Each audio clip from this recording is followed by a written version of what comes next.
Gracias. Bueno, voy a cambiar el tema respecto a lo previsto y vamos a hacer un cursillo de cómo despertarse a las 5 de la tarde. ¿Quién está dormido? Sí, ¿alguno está dormido?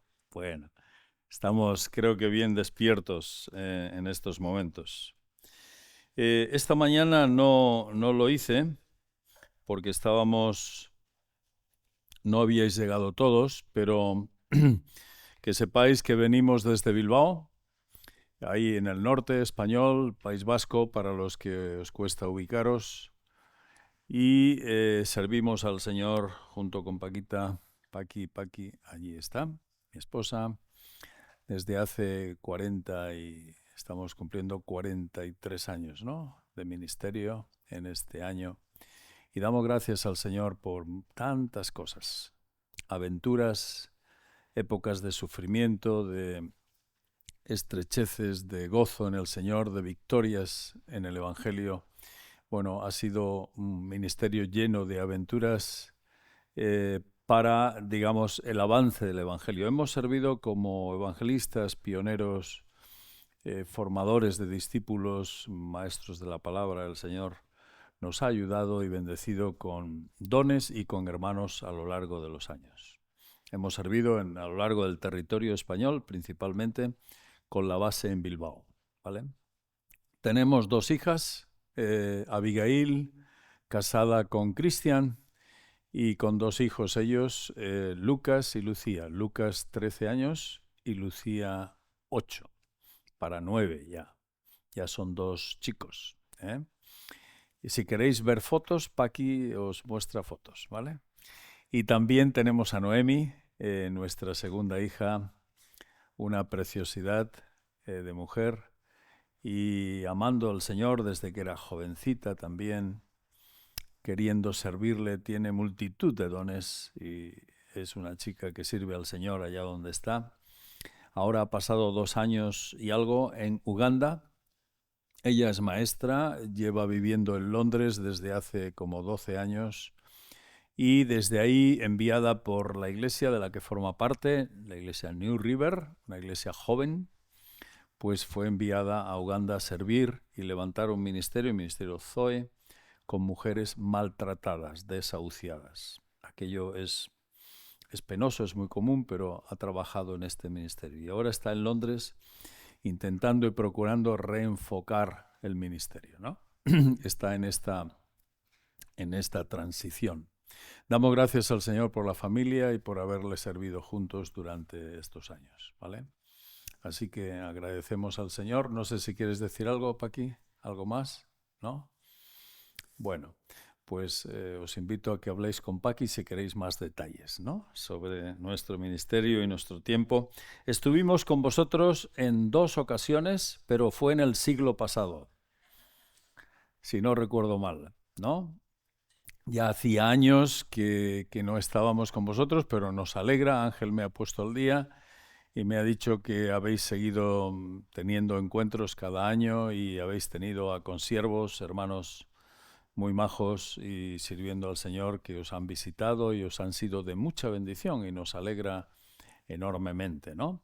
Nuestra próxima visita ya será para el siglo que viene. Entonces, Dios pero nos alegra estar aquí en el siglo XXI, ¿no? Por lo menos, si el Señor no viene antes. Estamos tocando un tema que en principio puede parecer lejano, puede parecer frío, pero yo digo que es muy necesario que seamos conscientes, queridos, que seamos conscientes todos de la importancia de estar alertas en estos momentos. Es la razón por la que he pensado que quizá vosotros, viviendo en el corazón de Europa, en la Suiza pequeñita, pero una Suiza que va por delante en muchos aspectos respecto a otros países, pero donde se cuece una mentalidad secular y laica cada vez más fuerte y más potente. Entonces, tanto los que habéis llegado hace poquito a la Suiza como los que lleváis tiempo os daréis cuenta de la importancia que tiene entender lo que es nuestra mentalidad, ya que esta tarde vamos a hablar de este tema, de este aspecto. Y Este es el tema general, firmes en días peligrosos. Esta mañana hemos comenzado con el primero, permaneciendo firmes ante su venida, y nos toca acabarlo esta tarde.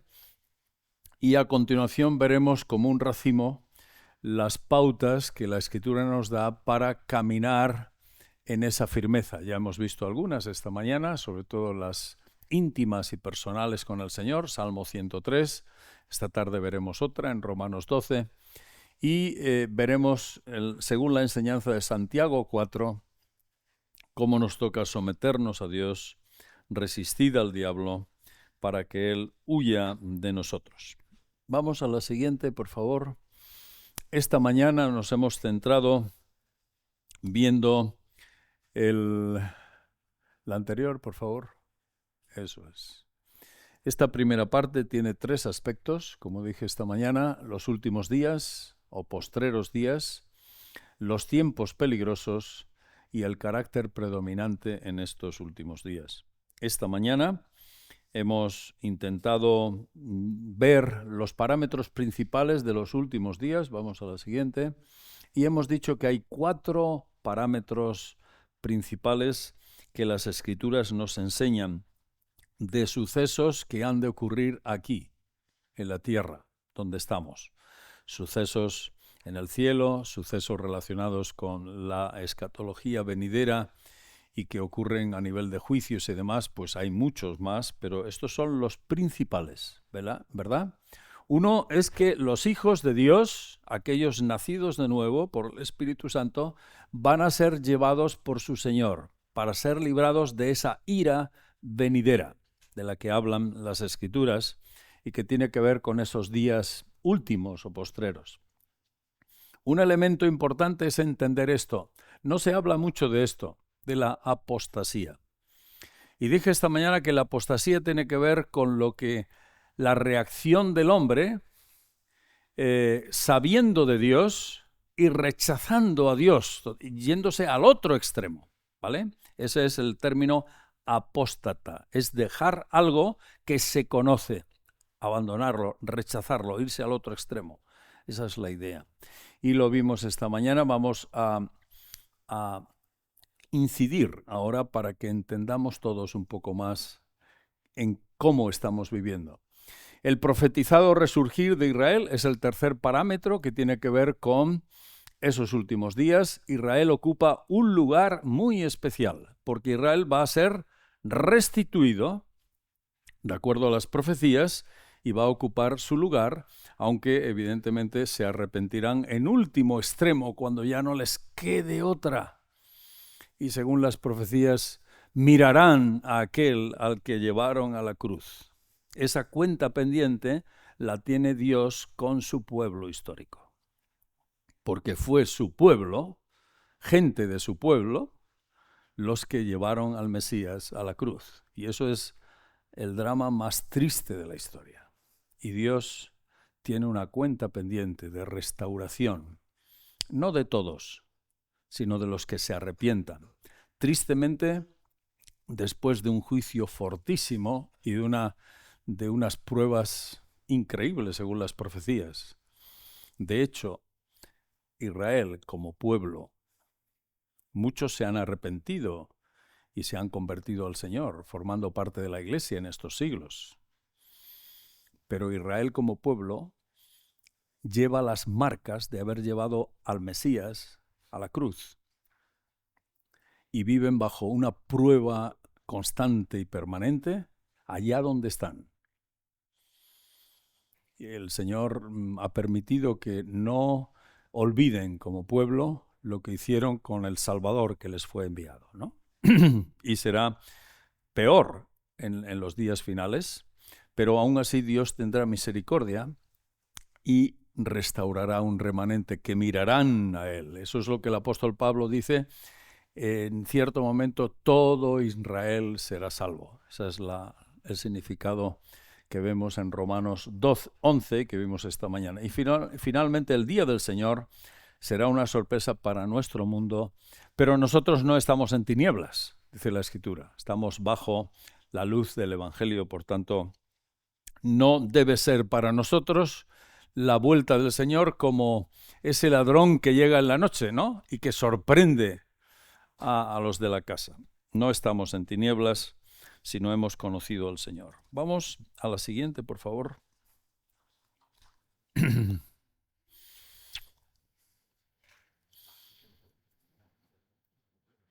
Los tiempos peligrosos o difíciles, haciendo una puesta al día de lo que eso supone, voy a hacer una exposición contemporánea de lo que significa el hecho de que el misterio de la iniquidad está en acción, como dijimos esta mañana.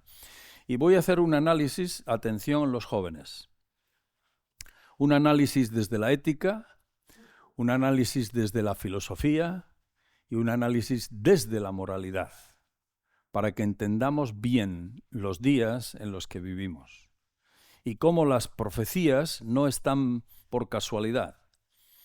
Lo que está profetizado se va cumpliendo progresivamente, pero se va cumpliendo. Y estamos inmersos nosotros en esa cultura que vive bajo la apostasía, ¿vale? Segunda Tesalonicenses, capítulo 2, versos 7 y luego del 9 al 11. Un hermano que iba a leer, ¿verdad? ¿Dónde está este hermano? Segunda Tesalonicenses 2, por favor, vamos a leer todos ahí. Capítulo 2, versos 7 y luego del 9 al 11.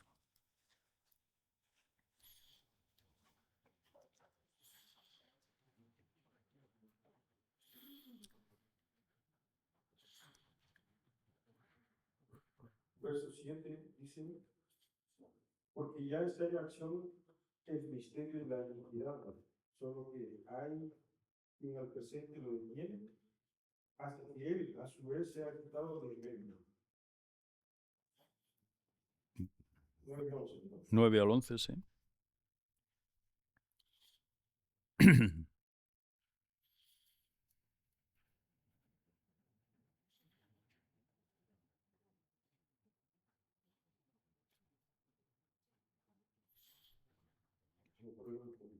No, capítulo 2, seguimos en capítulo 2. Esto es por obra de Satanás, con gran poder y señales y prodigios y con todo engaño de iniquidad para los que se pierden, por cuanto no recibieron el amor de la verdad para ser salvos. Por esto, Dios les envía un poder engañoso para que crean la mentira. Muy bien, gracias, hermano.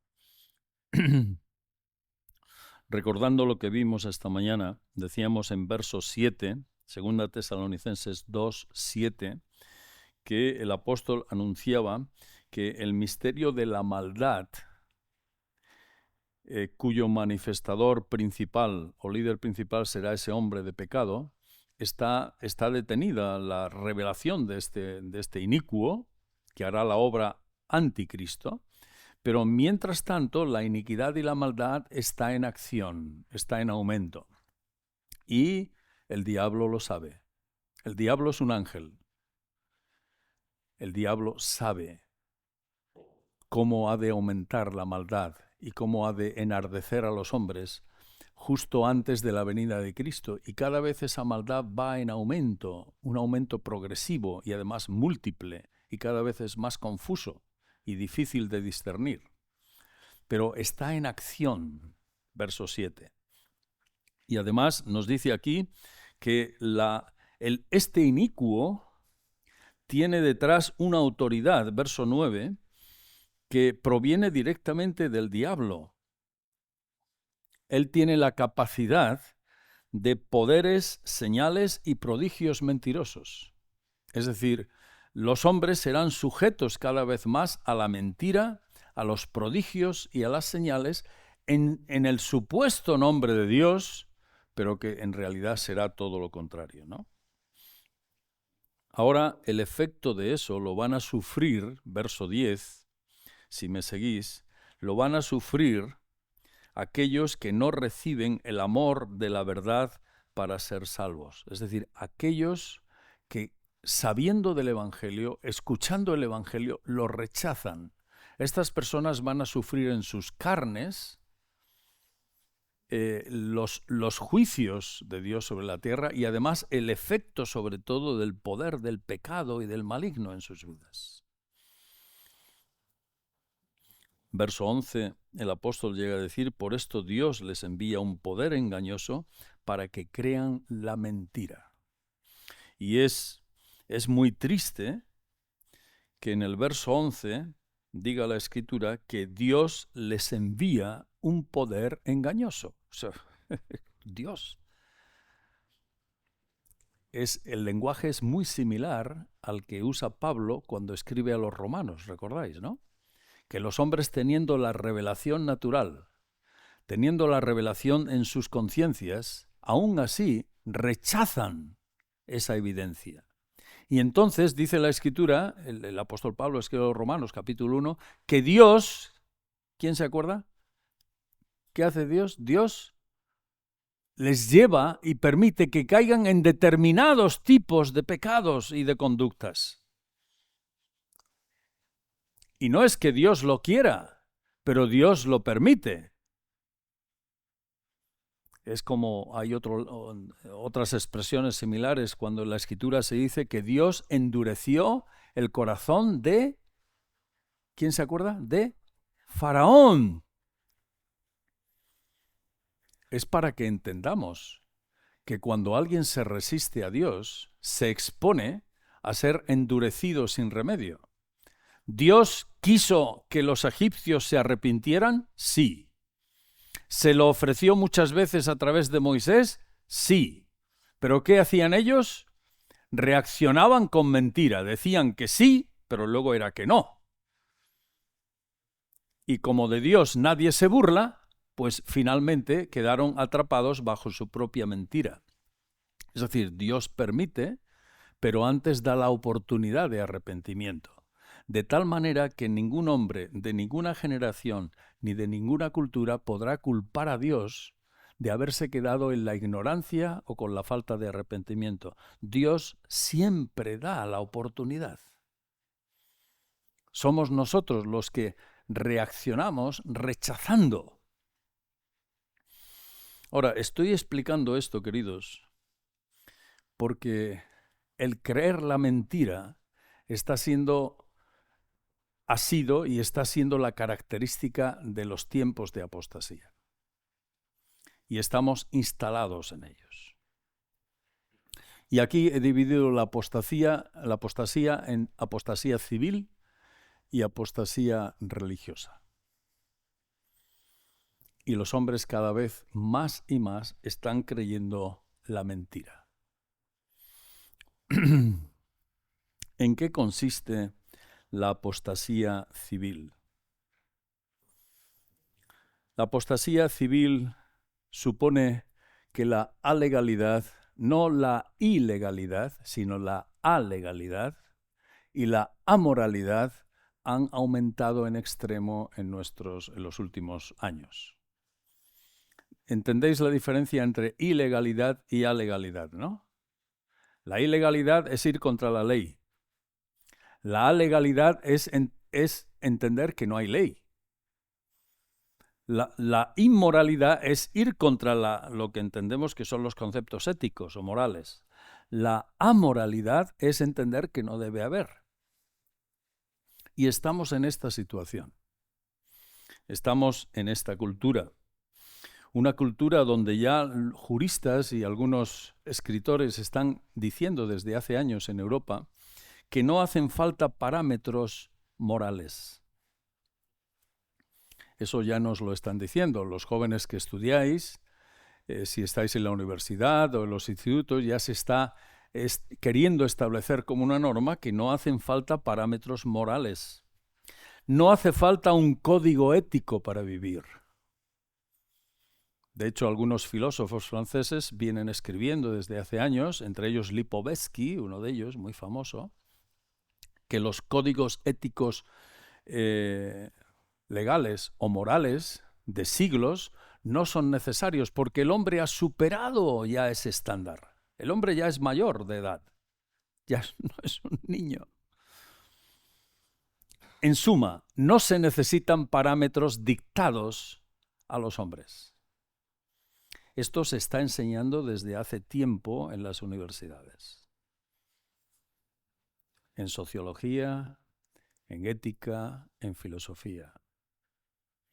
Y esto va calando, los jóvenes lo van oyendo como el que oye llover.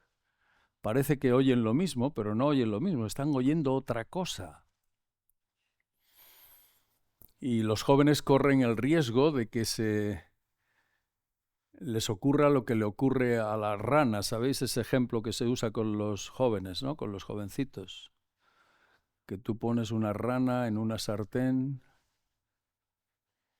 y la pones a calentar, pero a fuego lento. No pongas el fuego muy rápido, a fuego lento. Y la rana está ahí y la temperatura va subiendo, subiendo, subiendo. Se asa, se muere y la rana no se entera. Ha sido una muerte indolora.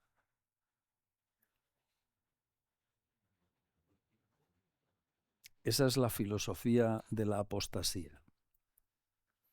Los jóvenes, cuando escuchan esto, la nueva generación, cuando escucha esto desde la escuela, el instituto, la universidad, llega un momento en que le parece normal. Algunos juristas en Europa ya están diciendo que no hace falta tener leyes, porque ya sabemos gobernarnos. No hace falta tener cárceles, porque la cárcel es represora, hace daño al individuo.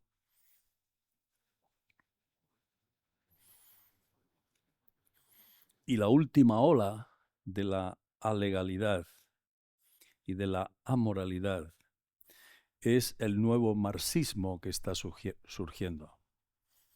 Y esto debemos saberlo con todas las letras, nosotros los creyentes. Tenemos un laicismo, es decir, una filosofía, un querer vivir en contra de Dios, pero a lo suave. No sé cómo está Suiza, pero en Francia, el país laico por excelencia, el que lleva la delantera en el laicismo, en Francia los hermanos, yo he estado con ellos, con las iglesias, los hermanos ahí, predicar el evangelio es dificilísimo. Que una iglesia pueda pedir un permiso para hacer una campaña en la calle o en un teatro, le ponen 1000 obstáculos y al final no pueden. Y tienen que testificar muchos hermanos a nivel personal en muchos sitios. Lugares como estos se están vetando en Francia desde hace tiempo. Pero es el país que proclama, hay 3 lemas para Francia, ¿no? Liberté, égalité, fraternité. Liberté, égalité. Es el país más laicista y más beligerante en nuestros días. Y ese laicismo lo vamos teniendo en cada uno de los países en Europa. Y es un laicismo antitolerante.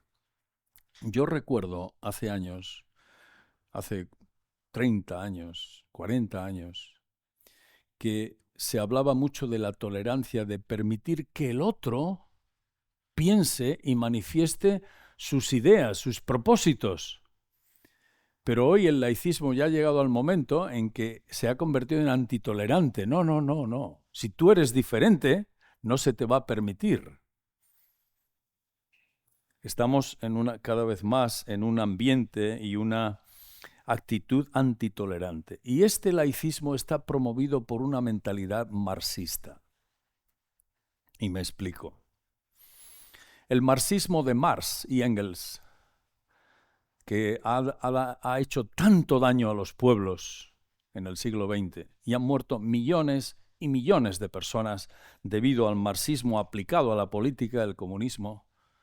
Solo hay que ver China, por ejemplo, que han muerto docenas de millones de personas simplemente porque no aceptaban el comunismo en los tiempos de Mao Zedong. Ese marxismo no triunfó. Más bien se vio que era un fracaso. De hecho, La URSS, por ejemplo, es un modelo de cómo cayó el marxismo aplicado a la política. Pero los nuevos constructores del marxismo vienen hablando desde hace años de que si no podemos deconstruir un pueblo, ahora vamos a deconstruir al hombre. Lo que se llama en filosofía la filosofía de la deconstrucción personal. Vamos a deshacer al hombre. No podemos deshacer a un pueblo, vamos a deshacer al hombre como persona. Ahora, ¿cómo lo deshacemos? Deshacemos la familia y decimos que la familia no tiene razón de ser, ni tiene su lugar, ni es el centro de la sociedad, cuando entendemos que es la célula madre de la sociedad. Y vamos a decir también que el hombre y la mujer, varón y mujer, pueden ser cualquier cosa, lo que se llama el estado líquido. ¿Cómo se dice en francés esto, Ángel? El estado líquido de la persona. Es decir, que tú no eres lo que piensas que eres, ni lo que te han dicho que eres, o lo que quieres ser. Tú puedes ser cualquier cosa que tú elijas ser. Tú no eres lo que tu biología te determina, ni lo que en tu familia has aprendido. Tú ahora puedes ser lo que quieras ser. Para alguno de vosotros puede ser esto muy teórico, pero esto está deshaciendo familias y personas. Tenemos ya infinidad de jóvenes, jovencitos y jovencitas, influidos por esta filosofía en nuestras escuelas en Europa, que no haciendo caso a los padres, la mayoría de ellos, y siguiendo las instrucciones de maestros que están bajo esta filosofía, van a los médicos para que transformen su biología. Porque dice que son transexuales. Y esa es la filosofía líquida que estoy explicando, aplicada a la persona. Pero ahora nos estamos encontrando con otro problema, y es que los países que nos llevan la delantera, los nórdicos, los países bálticos, están levantando el grito de alarma diciendo que el índice de suicidios de jovencitos se ha quintuplicado en los últimos años. Porque han hecho esto con ellos, les han hormonado, han ido cambiando básicamente su biología, y cuando pasa un tiempo y se hacen más mayorcitos, que ya no tienen 14 años, sino 17, 18, se dan cuenta de que no, ellos no querían eso. Pero para muchos es tarde volver atrás. Ya la Sociedad Americana de Medicina está avisando hace tiempo, y ahora los países bálticos. Y en el resto de Europa parece que estamos sordos. No queremos oír. Satanás da un poder en los días de apostasía para que los hombres crean la mentira. Y no digamos nada de la destrucción de la familia, la descomposición familiar que estamos viviendo en estos días. Desde los movimientos LGTB y todo lo que la mentalidad queer, todo el daño que está haciendo a los jóvenes. Ahora, esto es fruto de una concepción del hombre sin Dios. Y esto lo promueve el movimiento marxista. Es el nuevo marxismo, que es una de las corrientes de estos tiempos de apostasía, que nos está destrozando niños, jóvenes y familias a montones. Y la Iglesia, nosotros los creyentes, hemos de estar alertas en esto. Que el Señor nos guarde y nos dé un corazón sabio para guardar a nuestros hijos, instruirles, guiarles, enseñarles la palabra, cuidarles contra estas influencias. en especial a los padres. Esto está llevando a una intolerancia inquisitorial.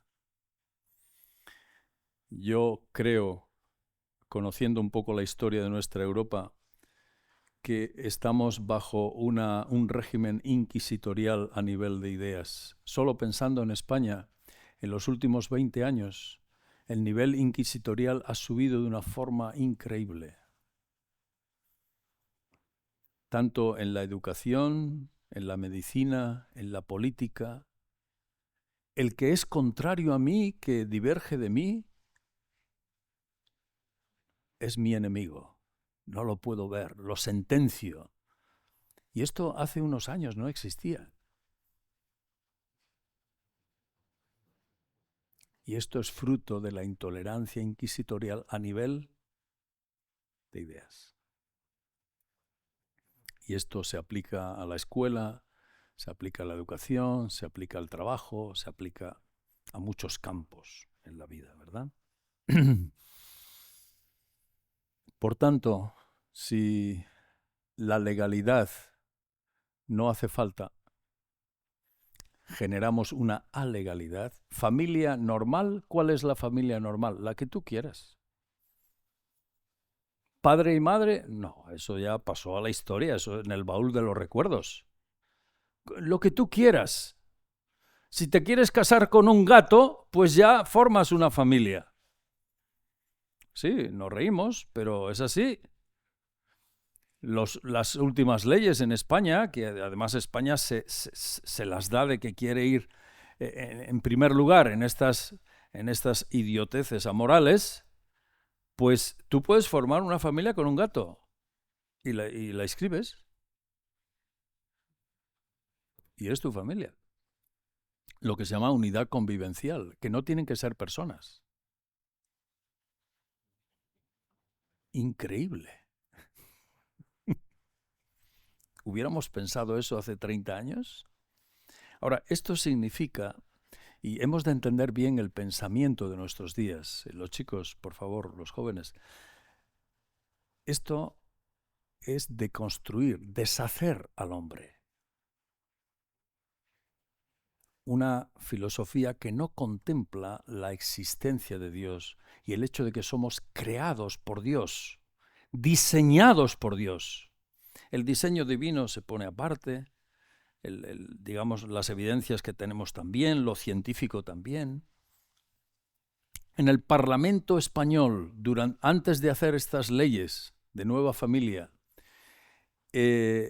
algunos partidos invitaron a especialistas y a científicos para que hablaran a todos los partidos sobre el riesgo de hacer estas leyes y no quisieron escucharles. Entonces, si no escuchamos a los científicos, a los que conocen esos temas, ¿por qué? Porque hay un poder espiritual en nuestros días para que los hombres crean antes la mentira que la propia evidencia de la verdad. Lo triste de esto es que se ha colado también entre algunos creyentes. Y digo creyentes entre comillas. Y está haciendo bastante daño. Por tanto, la apostasía civil que vivimos en nuestros días, según el anuncio y la previsión de 2 Tesalonicenses, la estamos viviendo enmascarada en un laicismo que parece tranquilo, que no molesta a nadie, pero en realidad está intentando transformar y revertir lo que es el hombre y la mujer.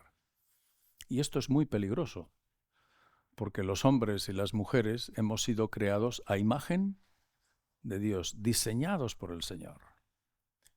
Y además con un diseño, con un propósito y unas funciones. Y las funciones en el varón son unas y en la mujer son otras. Mentales, biológicas y funcionales. Esto nos lo enseña Génesis. Todo eso hay que arrasarlo, hay que destruirlo, hay que dejarlo a un lado. Tiempos peligrosos con esta apostasía. Y luego hay una apostasía religiosa. que es consecuencia de la anterior, y que algunos han asumido la apostasía civil y por tanto se cuela en sus parámetros y en sus vidas religiosas. Por ejemplo, estamos encontrando más y más un enfriamiento en aquellos que asumen esta filosofía y esta ética, en los llamados cristianos. Digo llamados, ¿no? Cada vez más hay un acoso del liberalismo, un liberalismo escéptico que no cree en las Escrituras. Y es un acoso sobre la Iglesia del Señor del que tenemos que aprender a defendernos. Es decir, las Escrituras lo que nos relatan no es lo que ocurrió. Que Jesús anduvo por el mar, eso no ocurrió. Que Moisés junto con el pueblo fueron llevados y cruzaron el Mar Rojo, eso tampoco ocurrió. Que el relato de Génesis en el Edén ocurrió, eso tampoco ocurrió.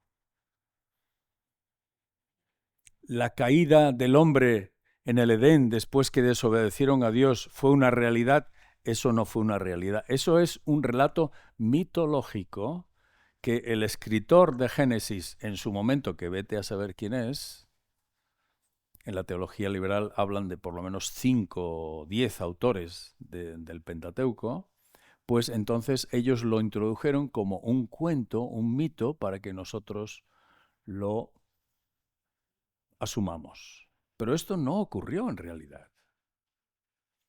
Es decir, en la filosofía de nuestros días, la filosofía liberal, no se entiende lo sobrenatural como parte de la vida real. Es una concepción antisobrenatural la vida. Por tanto, los milagros, las señales, el hecho de que Jesús resucitó, ¿qué es eso? Los discípulos pensaron, soñaron o tuvieron alucinaciones de ver a Jesús resucitado, pero resucitar de verdad con su cuerpo, eso es imposible.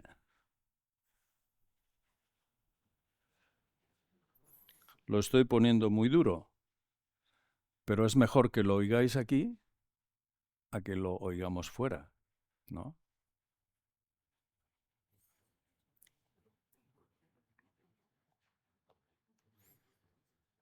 Se niega que Jesús fuera el Hijo de Dios. Se niega, por tanto, que las Escrituras son la palabra de Dios. Se niega que estas cosas que están anunciadas proféticamente se hayan sido inspiradas por Dios. Y esto se está enseñando en seminarios, aquí mismo en Suiza, se está enseñando en púlpitos y se está enseñando en iglesias, donde ya no se cree la palabra. Se habla de otras cosas, pero la palabra de Dios no se anuncia, no se proclama, no se predica. Por eso más y más, cuando un creyente busca una iglesia, tiene que examinar y discernir a dónde va, porque un lugar que tenga el nombre de iglesia no necesariamente es una iglesia del Señor. Ahora, esto es fruto de una situación, digamos, de apostasía. Comentarios bíblicos, incluso traducciones de la Biblia, inclusivas que se llaman. Recortan el texto bíblico, añaden palabras y texto que no existe, con la idea de dar razón a este, a aquellos y a los otros y a los demás. Todos estén contentos. Y esto no había ocurrido, que sepamos, a nivel cultural. Esto está ocurriendo en nuestros días, queridos. Está ocurriendo.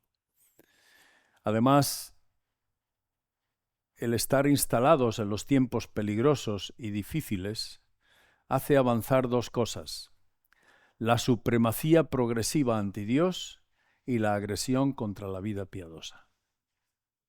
Más y más estamos viendo que desde fuera se hace más difícil mantener la verdad del Evangelio. Y en España al menos, pero sé que en otros países también, el Estado quiere imponerse sobre la familia, anularla y dictar lo que los hijos tienen que ser, lo que tienen que creer, a dónde tienen que ir.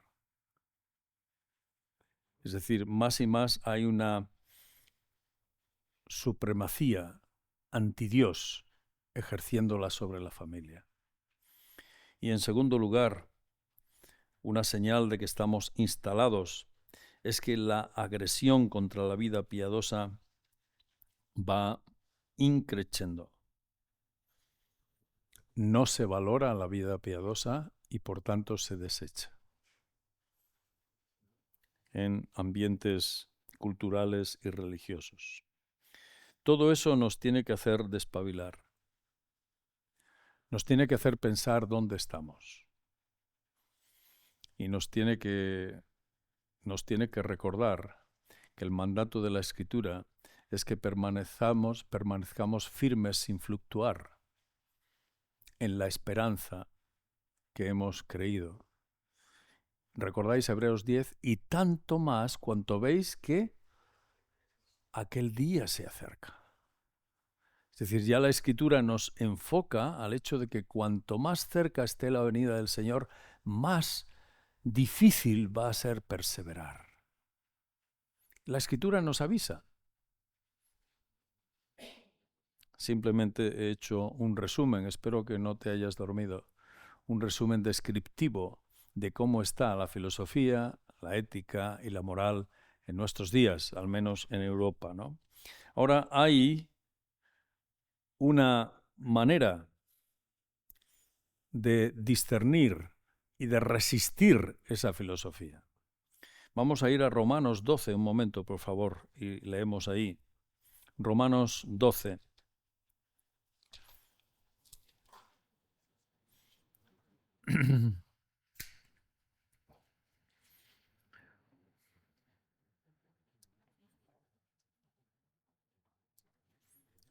Si por favor puedes leer esos primeros versículos de la carta a los Romanos, capítulo 12.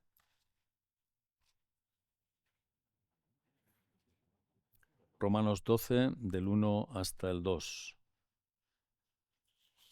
Así que, hermanos, os ruego por la misericordia de Dios que presentéis vuestros cuerpos en sacrificio vivo, santo, agradable a Dios, que es vuestro culto racional. No os conforméis a este siglo, sino transformaos por medio de la renovación de vuestro entendimiento, para que comprobéis cuál sea la buena voluntad de Dios, agradable y perfecta. Gracias. La pauta que la Escritura nos da, queridos, ante esta situación de apostasía y de resistencia a la verdad de Dios, es que en primer lugar vivamos consagrados a Él. Y el verso 1 es un paralelo de lo que vimos esta mañana en el Salmo 103, de que vivamos en una cercanía al Señor, de tal manera que la comunión con el Señor sea muy cercana, muy personal, muy íntima, y por eso se dice que hemos de presentar nuestras vidas, nuestros cuerpos. Verso 1 es sinónimo de nuestra vida, de nuestro ser, como veíamos esta mañana, como una ofrenda ante el Señor. Y esto es fundamental, que tú y yo nos consideremos una ofrenda delante del Señor que nos ha salvado y que cuida y protege nuestras vidas en todos los sentidos. Y el ejercicio que se nos pide que hagamos está en verso 2. Dice ahí, no os conforméis ¿a qué? No os conforméis a este siglo, es decir, este siglo, ahí lo tenemos, el siglo nuestro. la forma de pensar, la forma de conducirse, la forma de moralizar la vida. No os conforméis, no os sujetéis a la forma de nuestros días, sino que, a ver, vamos a ir paso a paso. ¿Qué dice el texto? Verso 2, sino que, ¿qué? Transformaos. Es la palabra en castellano metamorfosis. ¿Todos entendéis metamorfosis? La transformación de la metamorfosis no va de fuera adentro, sino de dentro hacia afuera. ¿Os acordáis ahora de la metamorfosis de qué animal? ¿Del? Eso es. Esa mariposa que desaparece ahí en el capullo y aparece ¿qué? Un gusano. La transformación no la has visto, no ha sido de fuera, ha sido interna. Y entonces la pauta de la escritura, una pauta sabia, única, jóvenes, chicos, chicas, es que nos dejemos transformar internamente. Salmo 103, en comunión con el Señor, y conforme estamos cerca del Señor, su palabra sea nuestro parámetro, porque ¿cómo somos transformados en metamorfosis? ¿Qué dice el texto? Vamos a seguir leyendo. ¿Qué dice? Transformados por medio de renovación de ¿qué? De vuestro entendimiento. El término que usa Pablo ahí es nos, en la lengua, el koiné, en el que está escrito el Nuevo Testamento, el koiné griego. Nos es una palabra más amplia que entendimiento en castellano y significa lo siguiente. Significa voluntad, propósitos, intenciones y mentalidad. Ahora, la pregunta es, ¿quién puede transformar tu entendimiento y el mío? ¿Quién? El Señor, sí, pero ¿a través de qué? Ah, la palabra, claro.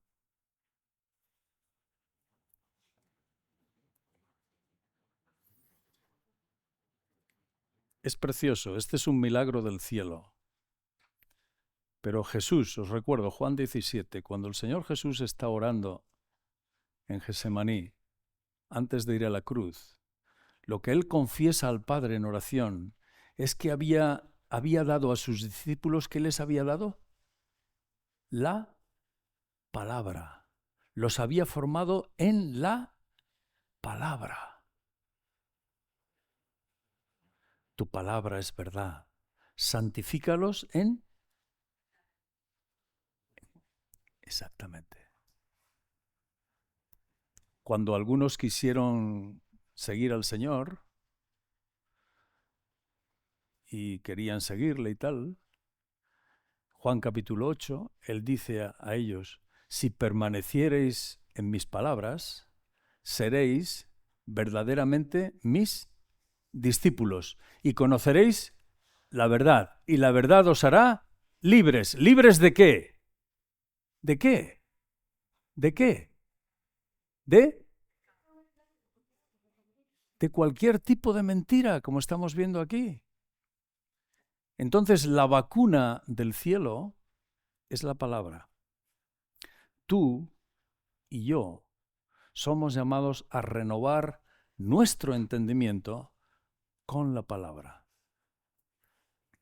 Los jóvenes, los niños, tenéis que atender a la palabra, aprovechar el estudio bíblico de la Iglesia, estudiad la palabra, a los niños enseñarles la palabra y los demás permanecer en la palabra. Por eso es importante que la Iglesia enseñe continuamente la palabra, porque con la palabra lo que hace el Espíritu es que renueva ¿qué?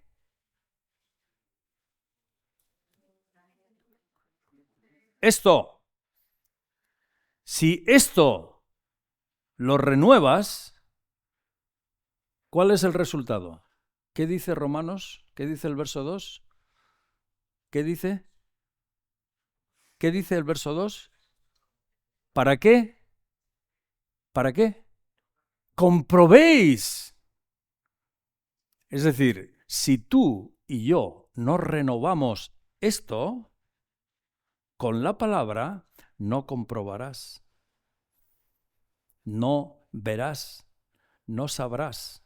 Sabrás de Dios, sabrás del Evangelio, lo escucharás, lo repetirás.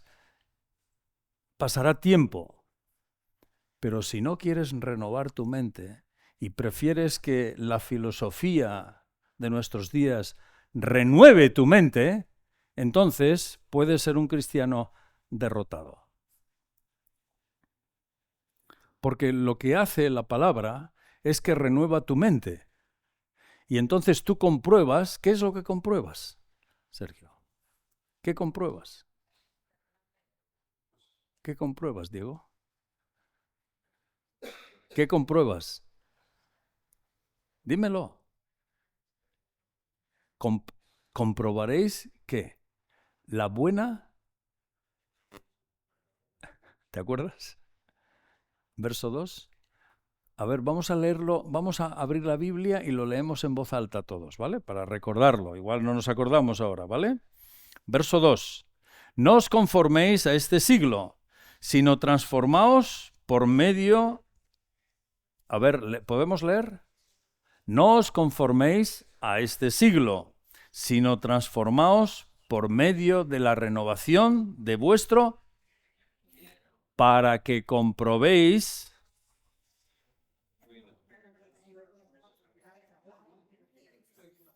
buena, agradable y perfecta.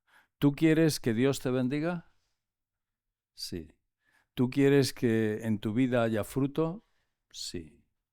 ¿Tú quieres ser un cristiano como hay que ser? Sí. ¿Tú quieres ser despabilado para que el maligno no gane terreno, como vamos a ver en tu vida? Sí. ¿Pero cuál es el medio? ¿Cuál es? La palabra. Pero no solo escuchar la palabra y saberla, que hay teólogos que saben más que nosotros 20 veces, sino dejar que la palabra renueve, ¿qué? ¿Y cómo se llama esa palabreja que he dicho antes? Entendimiento, ¿no? Tus propósitos, tus intenciones, tu voluntad, tu actitud y finalmente tu conducta. Y la Escritura dice que de nuestros propósitos, queridos, y de nuestra voluntad, a veces nosotros no somos conscientes. Ni nosotros somos conscientes de ellos. Es el Espíritu Santo el que nos hace conscientes a veces de cuáles son nuestras intenciones. Porque a veces tenemos intenciones ocultas que ni tú las sabes, ni tú ni yo. ¿Y quién te las muestra? ¿Quién? El Espíritu Santo, por medio de la... Yo muchas veces he estado orando al Señor. Y mientras he estado orando, han aflorado a mi mente actitudes pecaminosas. Y he tenido que pedir perdón. Han aflorado recuerdos de cosas que he hecho indebidas. Y he tenido que pedir perdón al Señor. Y han surgido propósitos o planes que tenía discordes con el Señor. Y he tenido que pedir perdón al Señor. Pero eso ha sido mientras oraba y miraba la palabra. Porque de muchas cosas que están aquí, ni tú mismo eres consciente. Así que, ¿cómo vamos a combatir, queridos, cómo vamos a combatir en días difíciles esta situación donde se cree y se promueve la mentira. Es de esta manera que podemos comprobar la buena voluntad de Dios, que es agradable y perfecta. Perfecta es completa. Dios quiere bendecirnos, pero no es automático.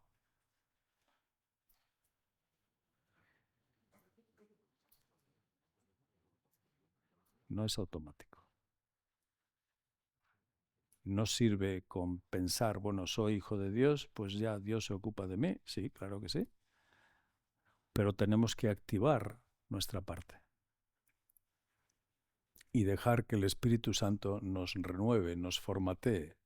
Entonces estamos preparados para afrontar esta lucha que tenemos, que no es una lucha cualquiera. No es una lucha cualquiera. Son las 6. ¿Hasta qué hora tenemos tiempo?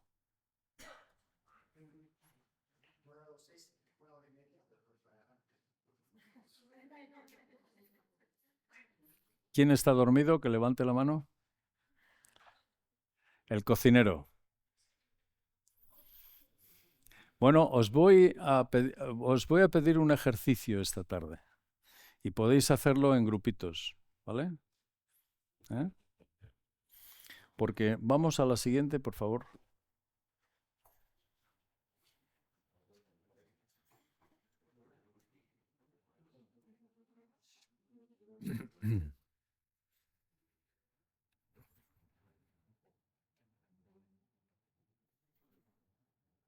Hemos hablado de la renovación de nuestra mente, Romanos 12, ¿vale?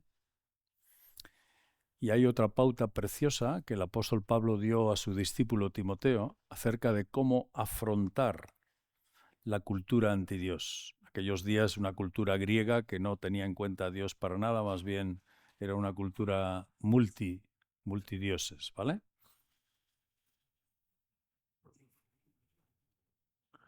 Escoged, aquí hay tres textos que nos explican en 2 Timoteo 3 cómo resistir ese carácter apóstata. En el grupo que estéis, escoged uno, no los tres, sino uno. Versos 2 a 5, 10 a 14 o 15 a 17. Y luego brevemente vamos a resumirlo al final, ¿vale? Entonces os podéis juntar quizá en grupitos de... Júntate con aquel con el que habitualmente no te juntas, ¿no? Pero bueno, es una broma. Juntémonos tal como estamos en grupitos quizá de 3, 4 para poder discutirlo y después os preguntaré, ¿vale? Así que moveros un poco, nos desperezamos y lo hacemos durante unos momentos.